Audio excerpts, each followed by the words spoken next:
I'm here with Cheyenne Carden and Jacqueline Millard. They're two goal scorers today in the AIC 2-1 victory over the Franklin Pierce Ravens. And start with you, Cheyenne, since you scored first. Just take us through your goal. It was off a corner, and Jackie assisted it, and I stopped it and just shot.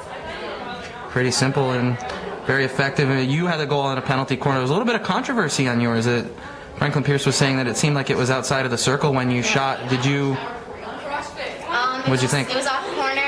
We got the stop and then shot it in. Looked like it went a little bit off the goalie's pads, but they called it a goal, so we'll take it as if they come. I feel like a good offensive effort, particularly in the early stages of the game. And the Yellow Jackets, obviously, we know that we're short as far as subs are going, then obviously losing more players. What's your thoughts on having to play 70 minutes for just about everybody? Yeah, I think this year has shown how strong we are as a unit because everyone is on the field at all times, so it's a group effort at all times. Thanks so much, and congrats on the win. Thank you. Here with goalkeeper Kori Huffman, 9 saves in a 2-1 victory over Franklin Pierce. A lot of them very good. We'll just have her take you through a couple of them, Kori. First, we'll start with the penalty corner at the end of the first half. You made a couple of arm saves. Just take us through what you were seeing on that play. Well, time was out, and it was really crucial to keep our 2-0 lead going into halftime. We all thought that they were a little high going in, and they shouldn't have counted, but I just have to play through it and make the save, and my vision was good, and I was able to do it.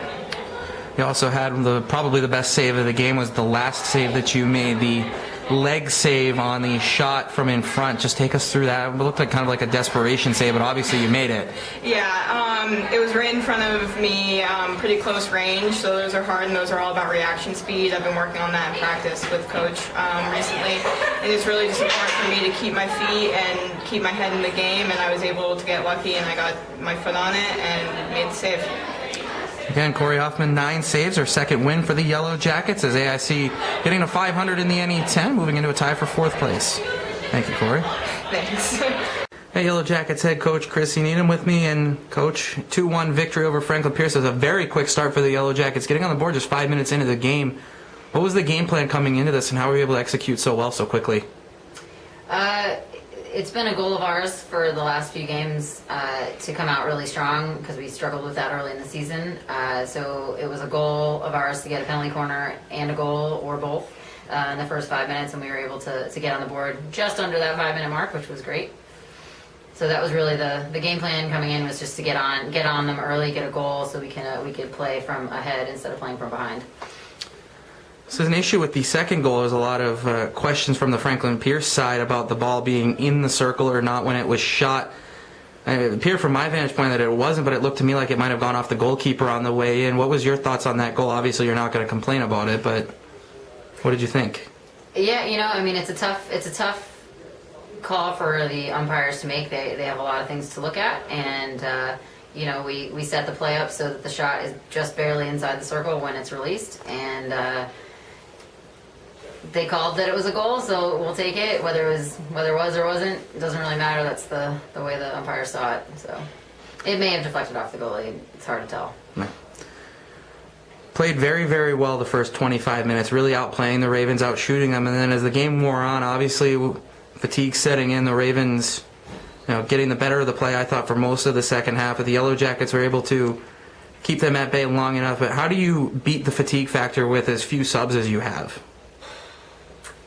Yeah, that's a constant challenge for us, especially today where we had Erica go down early in the game, taking one more sub off of our bench. So that was a significant challenge for our girls, and we just focus on trying to play as a unit, and so that when we attack together, and when we defend together, and we try to use the passing game so that the ball does a lot of the work and we aren't running as much.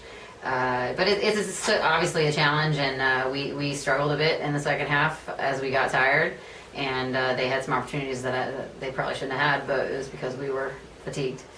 You mentioned McLean and as well a couple other players with lower body injuries. Kaylin Harbin hasn't played in a while, and neither has Amanda Johannes. What can you tell us about all 3 of the players that have gone down? Are they going to be back soon, or what do we know about them?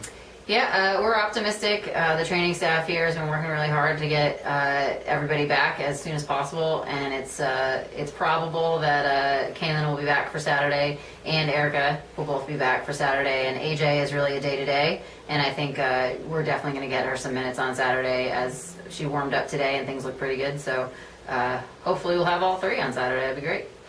Saturday is at St. Michael's. It's a team that, like the Yellow Jackets, has struggled in the early part of the season. They're going to be hungry for a win. How do you beat them in their own building?